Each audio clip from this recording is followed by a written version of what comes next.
remember one night I'm on knees praying to God, saying, God, dude, I need, I said that exact word, but I was like, God, dude, come on, like, I need your help. I know you see me go through this. I just feel super lost. I've got no idea what the hell I'm doing. I feel kind of embarrassed that like I still haven't figured my stuff out, and I've got all my friends and I'm telling all these people I'm going to do all these crazy things, but nothing's happening. And that same night, and Vicky, you like this. That same night, this is a trend, right? That same night, I discovered. We're your co-hosts, Vicky and Laura, and this is the Resilient Entrepreneurs Podcast, the ultimate guide for ambitious business founders and startups. Hear from business heroes who've faced unexpected challenges as we unpack how they slayed their dragon and reignite your instinct to conquer your dragon. Anthony, welcome to the Resilient Entrepreneurs Podcast. Thank you so much for joining us today. We're looking forward to a conversation around podcasting with a podcasting expert. So this is going to be a really good one, and probably a different one for some of our listeners out there. But we're really looking forward to digging into a bit of how you got to become such an expert in this very specific niche, which we love so much. But let's start back at the beginning, because I always love to understand someone's childhood experiences, because that's sort of where the journey begins for most of us entrepreneurs out there. So tell us a little bit about your childhood entrepreneurial endeavors. No, I appreciate it. And again, honestly, it's a pleasure to be on the show. I'm really looking forward to it. And honestly, in terms of my entrepreneurship journey, because I always think about that, like, where did this kind of urge, this nagging feeling of, hey, look, I want to do more. I want to create. I want to be my own boss. All the stuff you dream about when you're a kid, and then you become an entrepreneur and realize there's a lot of there's another side to it as well, right? But I've been thinking about this for a little while now, like, when did it kind of start kicking in? I think for me, I was born in Nigeria. And then when I was around 6, my mother, she was working in the NHS, which is like, the National Health Service here in the UK. Anyway, she decides to, leave her hometown, go explore the UK to find a job. Which she did. And she then brought our family over soon after. And I think when I was very young, maybe like, again, around like 6, 7, moving from Nigeria to the UK, I just kind of saw a massive contrast in terms of wealth, in terms of like class, in terms of just things I can do. I come from a place where you walk around outside, there's like gravel on the floor, there's literally the roads are completely broken up and torn into pieces. So comparing that to the UK, where everything's clean, nice, the buildings look amazing and stunning, the roads are taken care of, it was just a massive shock to the system.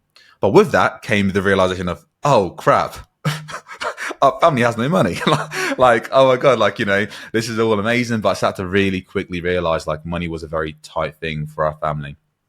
And I think that's kind of probably where the sense of wanting to do more entrepreneurial probably came from. It's hard to really tell sometimes, right? I've always felt like I've had it, but the pinpoint is probably that. And I remember when I was maybe around, 11, 12, discovering like, always going out to the park playing. I remember meeting this young guy. He would always have like really nice clothes, or like he would always buy like the craziest takeaways from the shop. Everyone would go in. I would have like maybe $1, $2 to spend, and it would come in. He's got $10, $20. I'm like, dude, you're 13. Like, what are you doing? How are you making all this money? And then he told me that he was a paperboy. And I was like, a paperboy? What the hell is a paperboy? I was like, firstly, is it legal? I was like, what else is a paperboy? I've never heard of something like that before. And he goes on to explain that he essentially goes around people's neighborhoods and delivers papers, and he gets paid for that.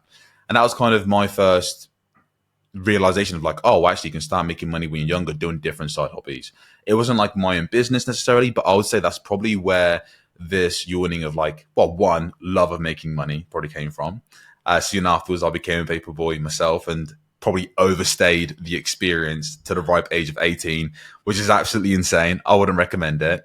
But I think from there, becoming a paperboy, saving up a bit of money, buying my first bike, which is like literally heaven on earth, and really experiencing what it's like to work for your money, save a little bit, and then invest into something else. And to me, that's always been just like a memory and an experience that I always treasure even to this day. But those are probably some of the earlier experiences. Then went to university, was like me and my business partner went to university together. And around that time, I discovered this thing. It was like a little glitch in the system, quite literally glitch in the system, where you could essentially, and this is completely illegal. It's going to sound super illegal and sketchy, very illegal and sketchy, but I promise it's illegal. There's something known as match betting, where essentially you can guarantee profits from placing bets and gambling, quote unquote. And how it will work is, it's so fascinating. How it work essentially is you get sign-up offers. So betting sites will give offers to people, new users, to come onto their platform and place a bet. So, hey, hey, Laura, hey, Vicky, if you guys come onto our website and you sign up and you bet $100, we will give you $100 as a free bonus. It's a credit that you have to spend in our store. So what we did, we had a little loophole, which is pretty neat. We would essentially, on my account, I would create an account, sign up. I would bet $100 on a horse race. But of course, if I did that, I'm gambling $100. So what we would then do is on a different site, place another bet for, for Mikey to lose. So you'd have $100 for Mikey to win, $100 for Mikey to lose. It doesn't really matter what happens. If Mikey wins, one bet wins, other one loses. If Mikey loses, one bet win, other one loses. So we don't make any money, but we don't lose any money. But what happens now is we now qualify for the $100 of credit completely risk-free. So now with this $100, now here's the magic. Here's how you turn the $100 into real $100 you can go out and spend. You repeat the exact same process, this time on a different horse. I'm going to bet that Samantha is going to win the horse race of $100. That's not my money. And then on the other one, I'm going to bet that Samantha isn't going to win. Hang on, hold that thought. I apologize for the interruption. I just wanted to take 15 seconds of your time to thank you for being a part of this growing community of resilient entrepreneurs. If you could do us just one massive favor and subscribe, you'll be notified of the next great episode of this podcast. And speaking of great episodes, let's get right back to it. Anthony, thank you for sharing that. And here's my big question for you. Because you talked about the love of making money, which is a wonderful, exciting thing for an entrepreneur to have. Important, I would suggest. And I want to ask you about making money from the exchange of value versus making money for the sake of making money. Do you see any difference, or do you have any thoughts or advice? Now that you've tried that, making money for the sake of making money, and you now run a very successful business offering real value to people in exchange for money. Absolutely. I love that. And yeah, you're totally right. I think to begin with, a lot of the times for myself, again, growing up from where I came from, money was always tight, So for myself, it was always like, well, how do I make money just for my own purposes? Just straight up. That's me being honest. That's kind of how it all started. And that little scheme that I mentioned, that was an antithesis of dude, this is like a glitch in the system where I do no work, doesn't feel real, and I just guarantee myself some money. And that was great, and it was fantastic. It was great whilst I was at university, etc. Is very different to being an entrepreneur who then has to take things further. If you're trying to build a company that's 6 figures, 7 figures, 8 figures potentially, it needs to be about you providing service to someone else. So Vic, to answer your question, there's absolutely a difference between how you make money, not just making money for yourself versus making money by the exchange of value and a service, but also how you make that money in exchange of service and value, So to me, there is a major difference. Whereas now for us, it's about serving podcasters, helping them grow and build their audience and monetize their podcast. That's way more fulfilling than me just, gambling some money and making a quick bucks. Even now I always say to my entire team, what good is it if we make all this money, but we're not serving people? It feels so much better when you're getting paid to fulfill a service that lights up someone else's day, that makes them feel good, that helps them reach their goals, that helps them absolutely crush it. It feels abundantly better. And it also feels shit if you're doing shady stuff, I'm sure, and you're making money from that as well, because it's just, again, the energy, money's a transfer of energy, right? So the energies are completely off. So to answer your question, Vicky, hell yeah, I see a difference between, just making it for yourself and doing it for the exchange of value and serving other people. Oh, that's so much good lessons in there for people to hear. I think a lot of entrepreneurs absolutely can relate to what you're saying and can say that they might have started just because, hey, I just need to make some extra money. Some people are in that 9 to 5 job and they just need to start that side hustle so that they can pay their bills, and they may not care about what it is as long as the money's coming in.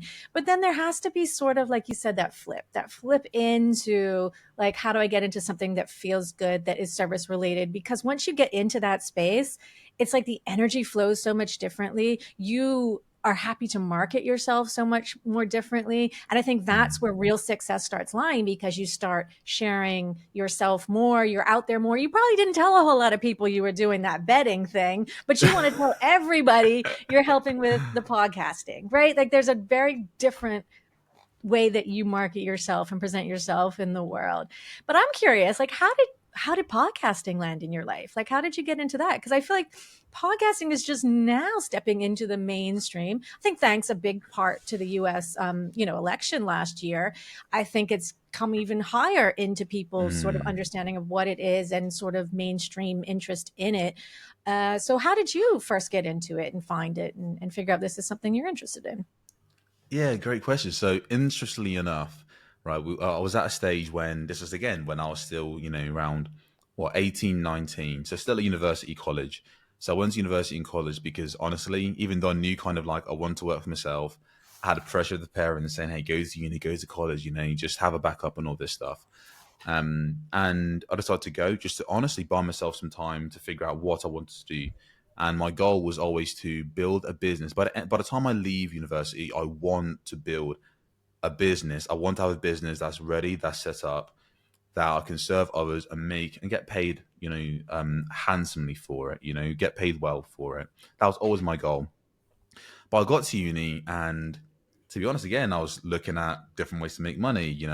We tried a bloody this affiliate schemes, which turns out to be potentially a pyramid scheme that my business partner and best friend's father had to tell us, hey, by the way, guys, this looks kind of sketchy. Probably don't do this around the side of the internet.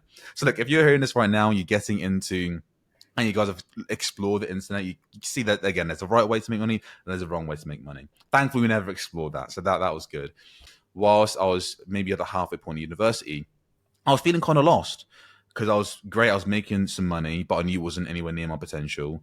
I was at university working and working my ass off and grinding every single day. Like literally, I'd wake up at 6.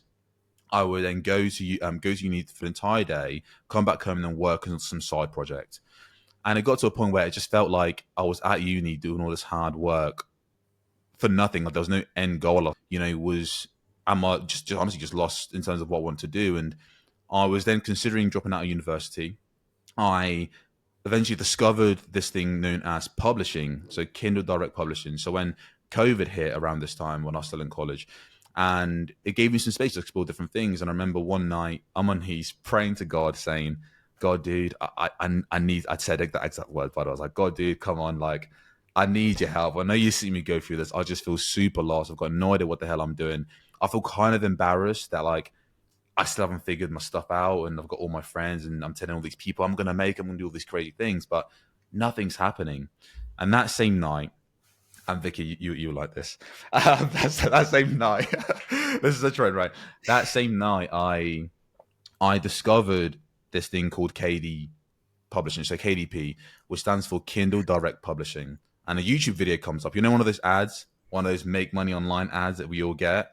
It's like, hey, do you want to make money online? I was like, yeah. Do you want to watch a webinar that tells you how to do this thing called Kindle Direct Publishing where you publish books on Amazon and make sales? I was like, yeah.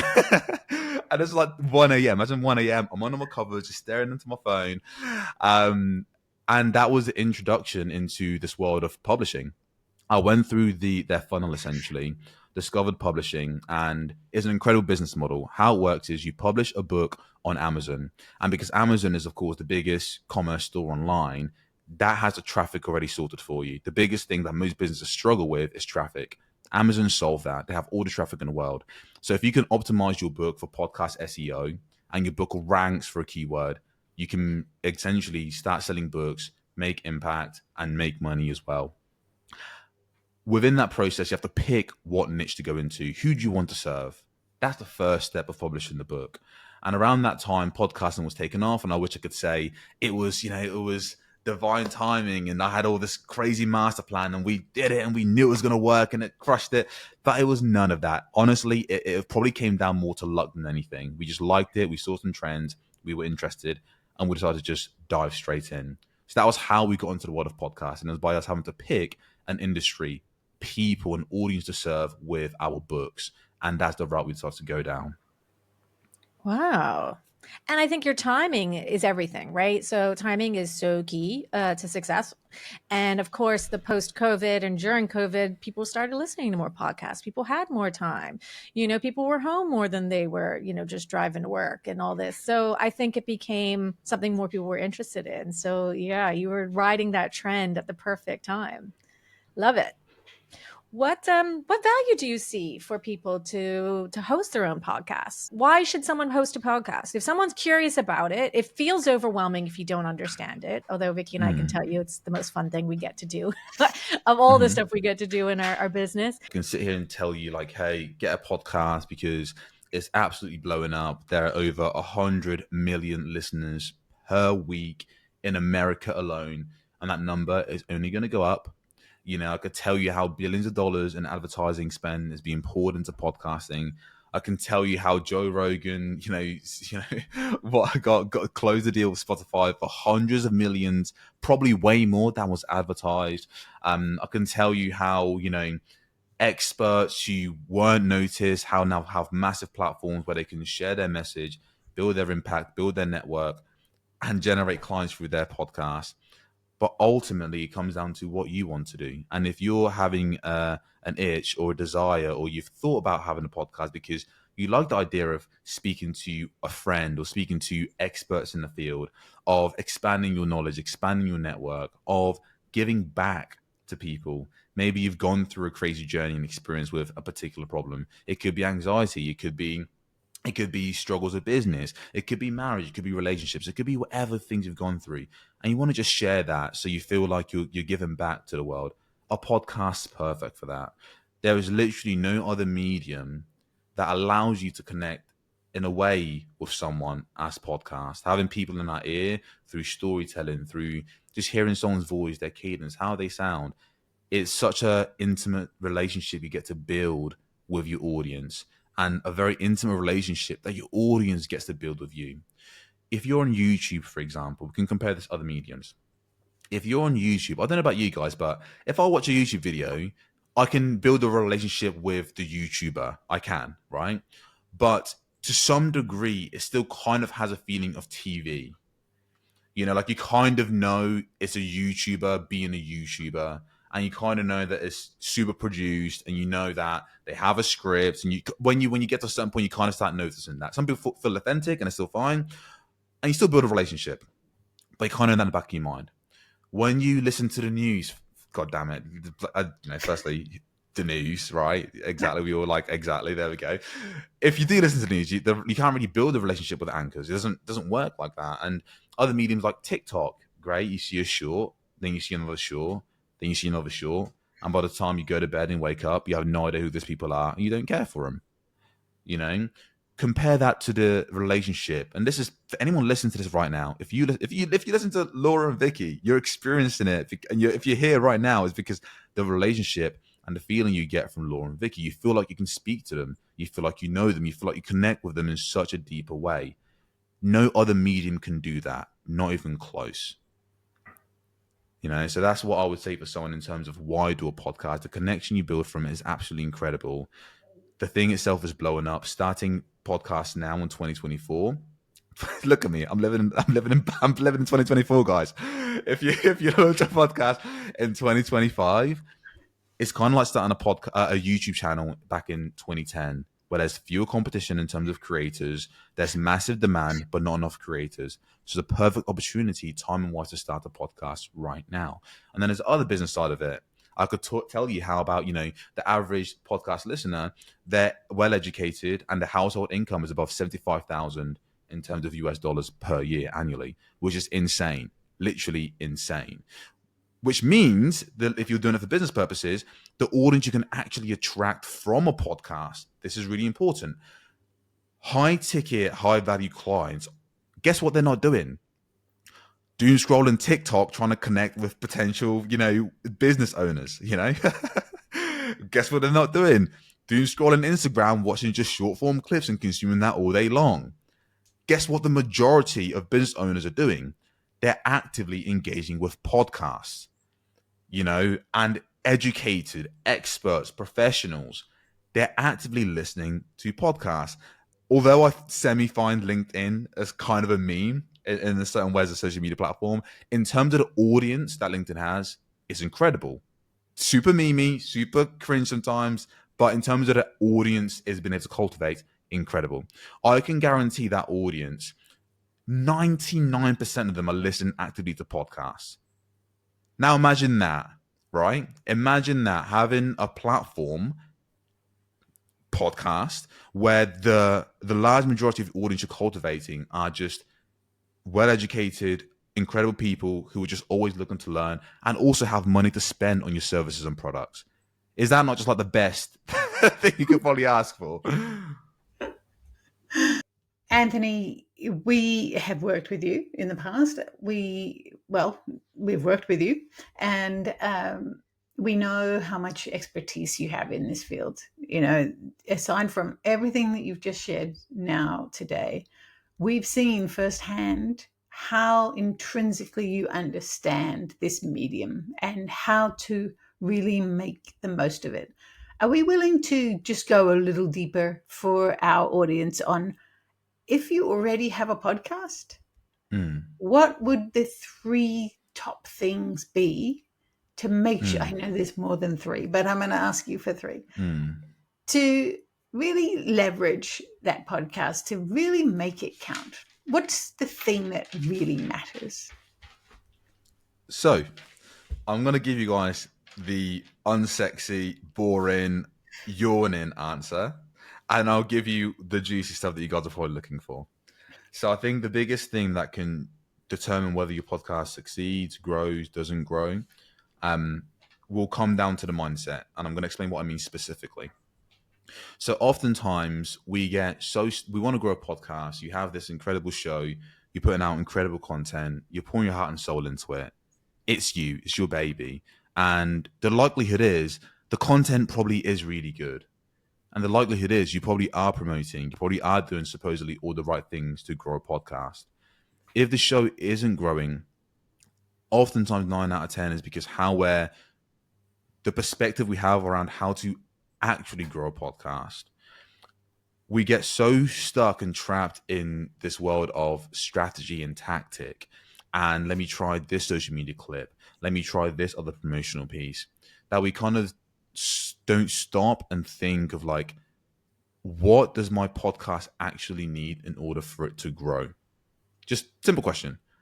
What do I actually have to do? Not like, what do I think or what other people are doing, which is what we tend to do.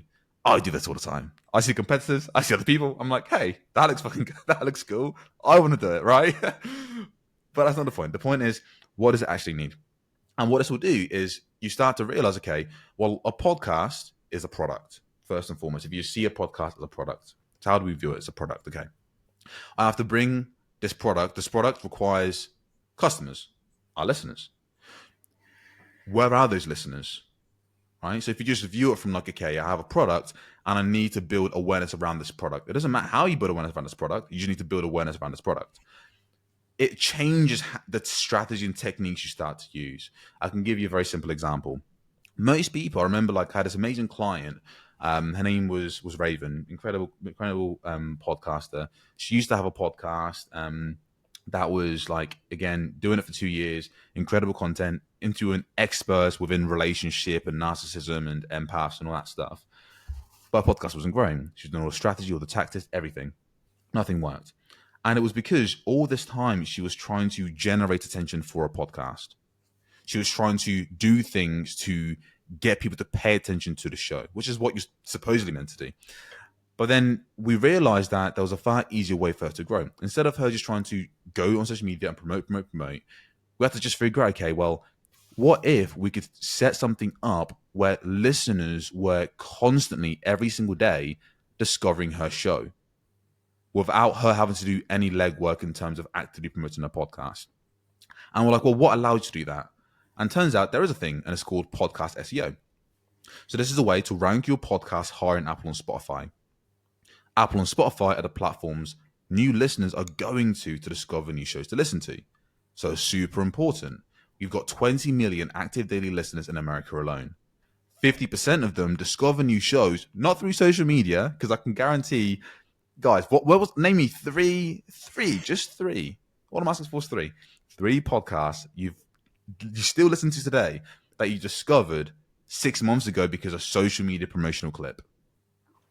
Yeah, probably not. I'd have a hard time. I could take maybe like one, but yeah, you're right. You're right.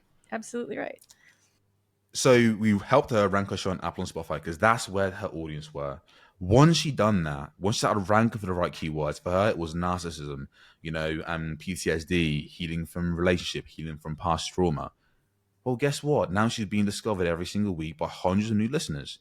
She wasn't trying, and again, the mindset, guys, she wasn't trying to just generate attention. She was trying to capture the attention that's already there. So rather than how do I generate attention? How do I make the most amount of noise? It's like, wait, no. Where the hell's the noise at? How do I get and capture that attention? So that's, again, I know that that's a boring, unsexy answer that oftentimes people don't want to hear, but is the one that's going to make the most difference in terms of how you view growing shows. So that's really it. Focus on capturing attention that's already there rather than trying to generate it. Well, Cool. I reckon that was a pretty sexy explanation of what SEO is. So thank you for Yeah. that. Thank you. And then the other strategies would be, the second one would be, okay, cool out, we get it, but give us some of the tactics. I think that what we found to work super well more recently is just collaborating with other podcasts. So whether that's you featuring as a guest on other people's shows, most podcasters are constantly trying to get a big guest on their show because they believe if I get a big name, a celebrity, an authority in a space, guys, he's got 100,000 followers. And this is what one of my clients used to do. They would essentially just go after big guests all the time, and they were wondering like, hey, I'm getting all these big names on my show. He had 100,000 followers, 200,000, a million. I promote the podcast and nothing barely happens. There's barely a budge, which is super frustrating. And he comes to me and says, look, and why does this keep happening? And I said to him, well, look, I'll be honest with you. Like right now, you're just giving someone else a platform, giving your platform. Well, what you're doing, you're putting the spotlight on him. You're introducing him to your audience. That part's guaranteed. He's not guaranteed. He doesn't owe you anything to promote your show. Would it be nice? Yeah. Does it happen? No. And then I said to him again, using these principles, like, again, it's why it's so important. Using these principles, okay, well, how can we flip the script? If you're here chasing these guests and you're giving them a spotlight and you're introducing them to your audience, why don't we just get you guessing on other people's show?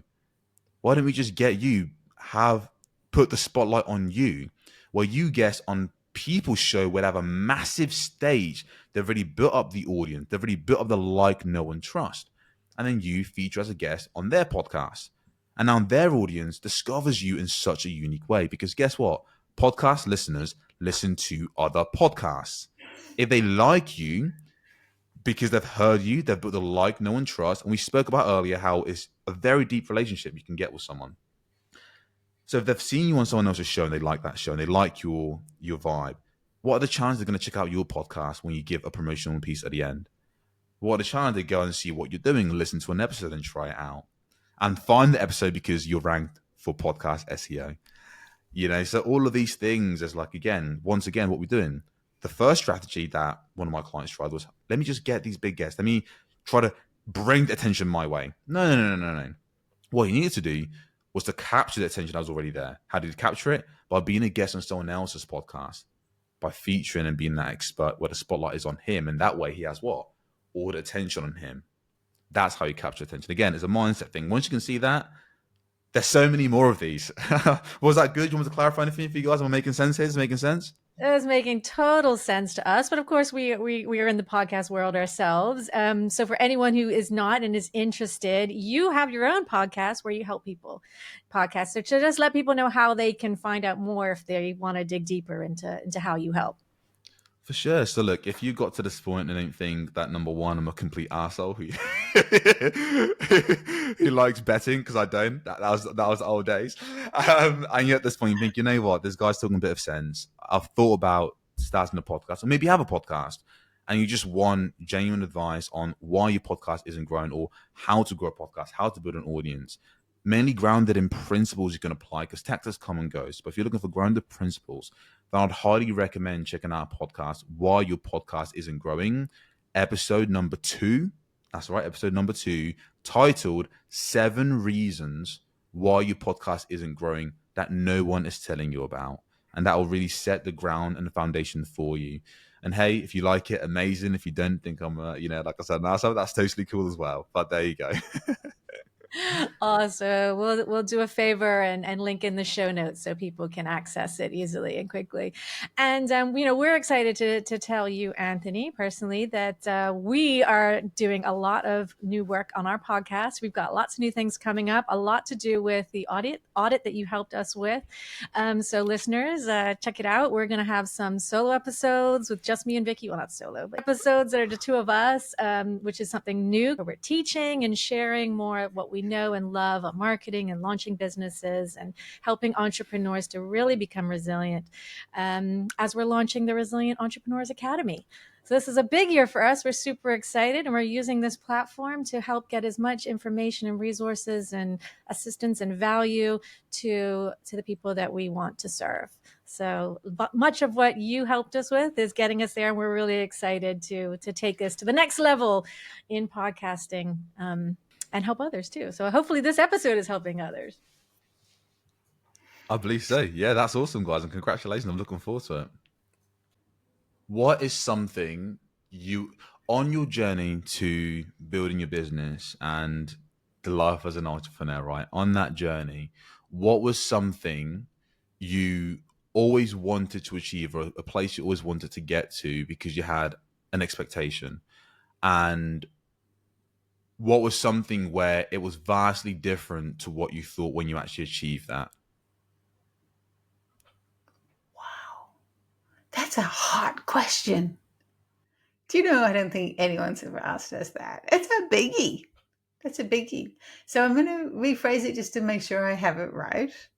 That what one thing have we strived for to achieve, and once we achieved it, it looked different to what we thought it would do? Perfect. That was a much better phrasing than what I asked. I'm not even sure I have an answer. So now I've got you guys thinking. Yeah, you do. Vicky's like, why did I ask that question to Anne? Like, what? Yeah. No, I love it. And I love a hard question, because it does make you dive a little bit deep. Because we're talking about podcasting, I think we could talk about that. I mean, we started this podcast over 2 years ago, almost 2.5 years ago. And of course, I thought we would have 100,000 followers by now, and listeners and downloads and brand deals. But it definitely is different than I expected. Although a few things have sort of worked out along the way, and we've learned a lot along the way, that I didn't expect to learn. One big lesson in podcasting is definitely you got to play the long game. I think that's one thing I'm really proud of, that we have consistently published, every single week. We've not taken this lightly. We've taken it very seriously, and we've gotten better at it as we've gone. And, if you had told me even just 3 years ago that I'd be a podcast host, I probably would have laughed at you, because Vicky talked me into doing a radio show during COVID. And I was like, what? Like, are you crazy? But we did. And we started on this journey of just, talking and teaching and, learning and growth. And then we started this podcast where we wanted to bring in guest experts, and what we've learned, how we've grown, getting to talk to incredible people that are probably unknown and not the biggest, highest celebrities or most, well-known business people, but people who are far above us in success and in their entrepreneurial journey. And to get the chance to have those deep conversations has been the most unexpected and incredible part of of doing podcasting that I never thought, would be. And it's just amazing. And we're so excited for what else is to come. Yeah, that's an awesome answer. And you've got me thinking as you're talking. It's true that when we started podcasting way back when in internet radio show days, when we were live and then the recording was turned into a podcast later, we never thought that we'd be launching an academy, a resource, an academy for entrepreneurs, which is what's happening in 2025.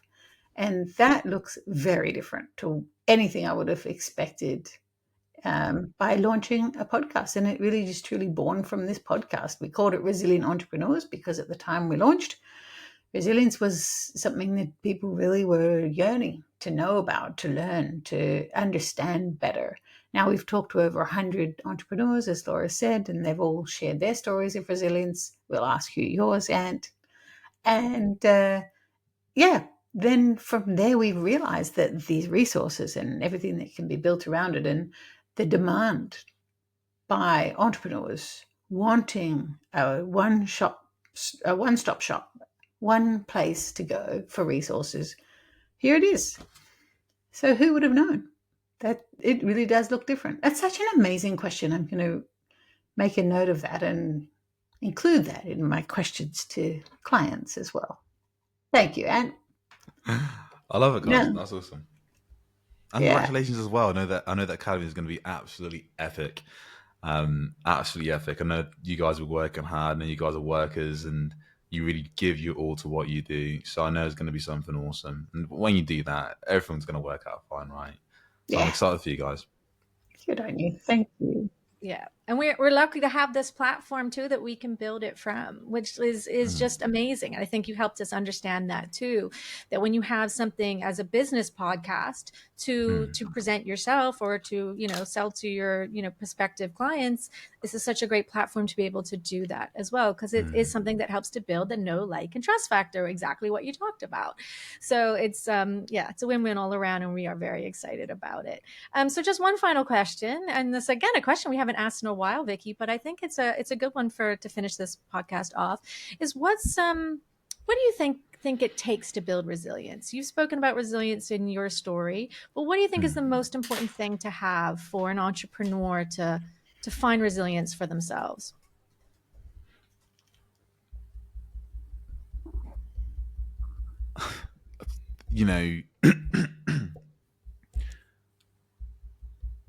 I would say for myself and what it takes to build resilience. I think it just honestly, whether we like it or not, right? To me, it requires that you go through some level of suffering and pain.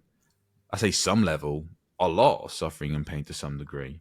How that manifests, suffering and pain, whether that's you having to wait an extra 2 years to hit a goal that you thought was going to take you 2 months, or whether that's you having a massive failure in business, or whether that's just you going through something extremely painful personally, losing a loved one, having a divorce, going through things mentally, health scares, and having to build a business along the way. It's not easy.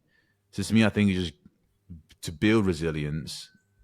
It honestly, if you're thinking to yourself like, am I resilient or am I going through it?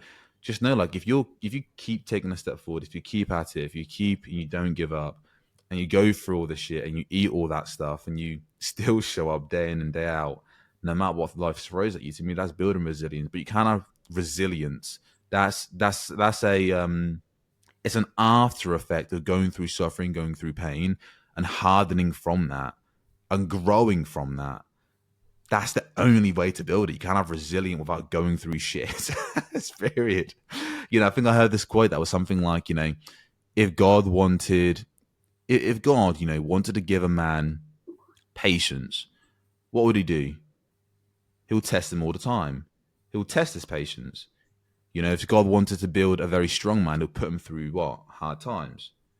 So I think it's kind of like you can't have one without the others, the yin and the yang. So to me, building resilience means just going through tough shit and learning and growing from that, and still showing up. Yeah. I think it was like somebody quoted like the Marvel comics and said if you look at the story, the hero's journey through any of the Marvel Mm, comics characters, the good and the bad, the villain and the hero all go through the same traumatic journey or a traumatic mm, journey, and it's all about the mm, mindset of going through it and growing through it. So exactly what mm, you said is exactly right. I don't think we're born with resilience. I think we build resilience by what we go through and our mindset of getting through it. And then so many of the things that we talk about on this podcast help people to get through it, whether it's the building a community, finding a mentor, getting a coach, working through it, getting therapy, whatever it is that you need to help you to grow through the resilience, through whatever you're going through, then exactly it. So yeah, you're right. Be careful what you pray for. Because you're probably going to get the test before you get the result you're praying for, right? It's that's it. exactly right. So thank you so much. What an incredible conversation. So impressed by you. You are still so young, and you are still growing. And we know there's still massive success to come in your future because you have the right mindset. You've built some resilience. I'm sure there's more tests are coming in your life because that's just part of life. Like it just is what it is.